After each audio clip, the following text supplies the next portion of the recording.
अस्सलाम वालेकुम नाजरीन, मैं हूं मियां अकील अफजल और आप देख रहे हैं मेरा यूट्यूब चैनल। नाजरीन, आज इस वीडियो में जिस खबरों पर हम बात करेंगे उनमें से सबसे पहली खबर है कि इस्लामाबाद हाई कोर्ट का जज सुप्रीम कोर्ट के खिलाफ फट पड़ा। ये इस क्या तफसीलात हैं ये आपके साथ शेयर करूंगा। दूसरी खबर जिस पर हम बात करने जाएंगे वो है पाकिस्तान तहरीक इंसाफ के रहनुमाओं की गिरफ्तारी और रिहाई की असल वजह। आज सारा दिन ये मामला चलता रहा है तो इसलिए इस पर भी बात करेंगे। और तीसरी खबर जो मैं आपके साथ शेयर करने जा रहा हूँ वो है पंजाब हुकूमत की जानिब से शादियों पर पाबंदी। जी, ये क्या स्टोरी है? थोड़ी सी दिलचस्प स्टोरी है तो मैंने सोचा कि इसको भी अपने व्लॉग में शामिल कर लेता हूँ। तो व्लॉग इंतहाई दिलचस्प होगा, इसको पूरा लाजमी सुनिएगा। लेकिन इससे पहले कि मैं अपने आज के इस व्लॉग का आगाज़ करूं, मेरी आपसे दरख्वास्त है फौरी तौर पर यूट्यूब पर जाएं, चैनल को सब्सक्राइब कर दें और बेल आइकन का बटन प्रेस कर दें ताकि मेरी जानिब से बनाई जाने वाली तमाम वीडियोस आप तक फौरी पहुंच सके। अब नाज़रीन, आज के इस व्लॉग का बाकायदा आगाज़ करता हूँ। सबसे पहले इस खबर के साथ जो आपके साथ मैं शेयर करने जा रहा हूँ, आज इमरान खान के हवाले से दो इंतहाई अहम मुकदमात की समाअत थी।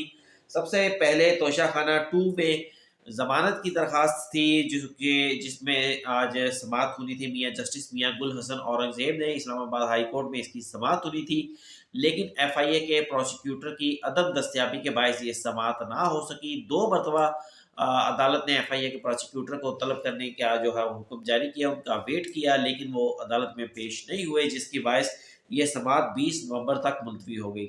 दूसरी मालूमात जो मैं आपको दूंगा वो भी इमरान खान के तोशा खाना 2 में बरियत से मुतल्लिक दरख्वास्त थी, उसका आज फैसला होना था जिसको पाकिस्तान तहरीक इंसाफ इंतहाई अहम समझती है।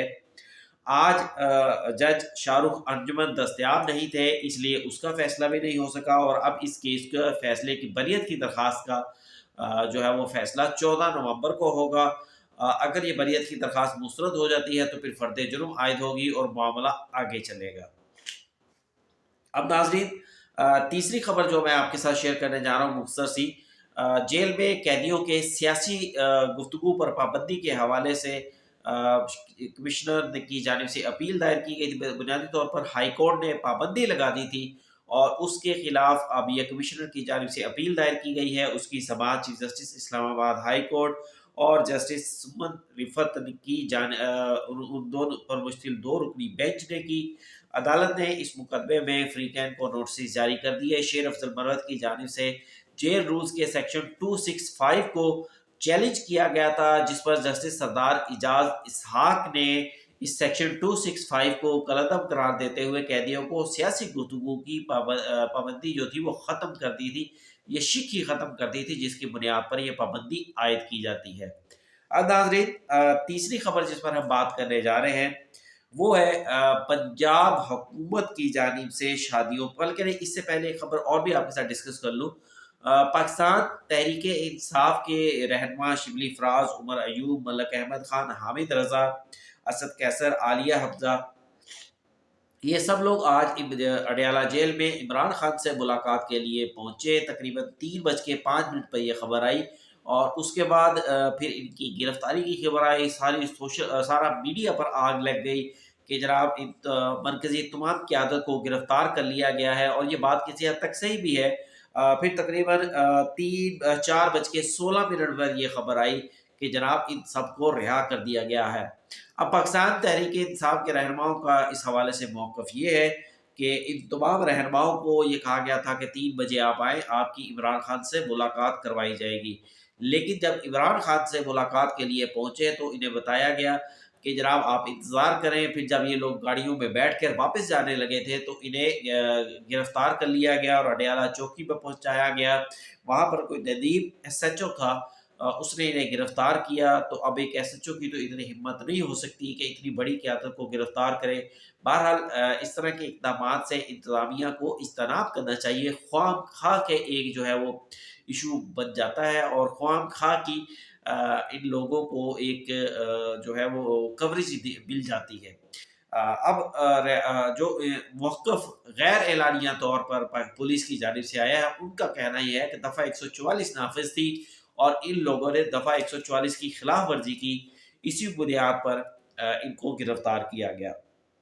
اب ناظرین، پنجاب کے حوالے سے جو میں نے شادیوں پر پابندی کی بات کی ہے، پنجاب میں لاہور ہائی کورٹ میں پنجاب حکومت کی جانب سے اسموک پر پابندی کے لیے ایک رپورٹ جمع کروائی گئی ہے۔ اس میں بہت ساری باتیں کی گئی ہیں، جس میں سے ایک بات یہ بھی کی گئی ہے کہ جناب اکتوبر سے نومبر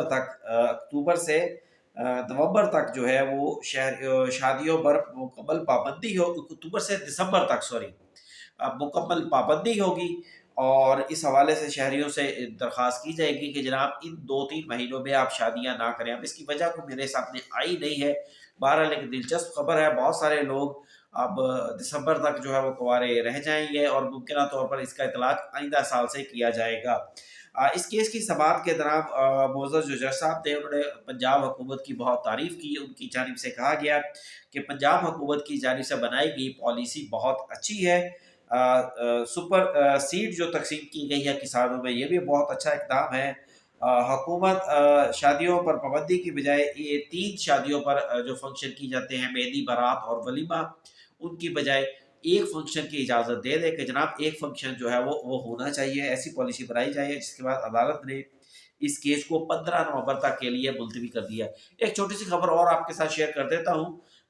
IMF کا وقت آج کل پاکستان آیا ہوا ہے، اور حکومت کے ساتھ جو $7 ارب کا جو معاہدہ ہوا ہے، اس کے لیے مختلف شرائط رکھی جا رہی ہیں۔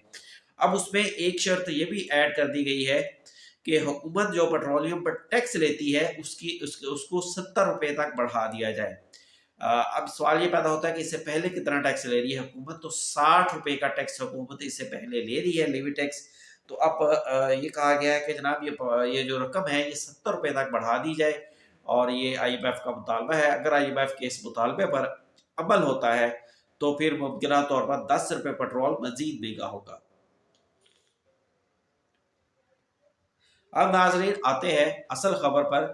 اصل خبر یہ ہے کہ اسلام آباد ہائی کورٹ میں جسٹس محسن اختر کیانی کی عدالت میں نیب کے حوالے سے مقدمہ تھا، تو جسٹس محسن اختر کیانی اس مقدمے کے دوران پارلیمان اور سپریم کورٹ آف پاکستان پر برس اٹھے۔ میں آپ کو بتاتا ہوں کہ یہ سب سے پہلے ان کی آبزرویشن بتاتا ہوں کہ انہوں نے تنقید کرتے ہوئے کہا کہ نیب کو تحقیقات کرنے سے پہلے اپنے دائرہ اختیار کو دیکھ لینا چاہیے کہ یہ معاملہ ان کے دائرہ اختیار میں آتا ہے یا نہیں آتا۔ پھر انہوں نے یہ بھی کہا کہ پارلیمان نے اربوں کے مقدمات ختم کر دیے، بغیر دانتوں والے نیب اب لوگ بھی انجوائے کرے اور نیب خود بھی انجوائے کرے۔ پھر ان کی جانب سے یہ بھی کہا گیا کہ 100 سے زائد کرپشن کے کیسز تھے جو ختم ہو چکے تھے۔ پھر انہوں نے کہا کہ بہت سارے ملزمان بیرون ملک چلے گئے ہیں، اور یہ بھی کہا کہ پارلیمان کو جب ہوش آئے گا تو بہت دیر ہو چکی ہوگی۔ اب ناظرین، اس مقدمے میں ظاہر انہوں نے پارلیمان پر تنقید کی ہے، لیکن ان کو شاید اس بات کا آئیڈیا نہیں ہے کہ سپریم کورٹ آف پاکستان پارلیمان کی جانب سے یہ جو نیب ترامیم کی گئی تھی اس کو درست قرار دے چکی ہے۔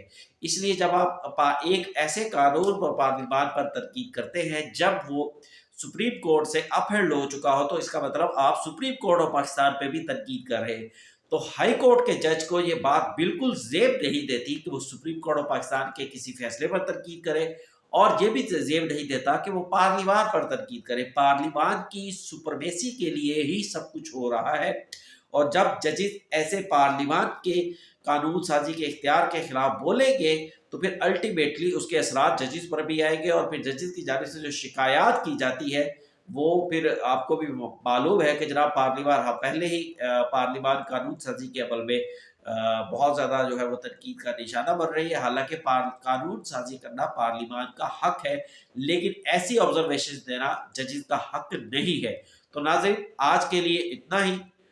تھوڑا سا زکام بھی ہے، اس لیے میں ذرا مختصر ویلاگ کر رہا ہوں، لیکن انشاءاللہ کل ایک نئے ویلاگ کے ساتھ حاضر ہوں گے۔ آج کا ویلاگ کیسا لگا مجھے اپنے کمنٹس میں ضرور بتائیے گا۔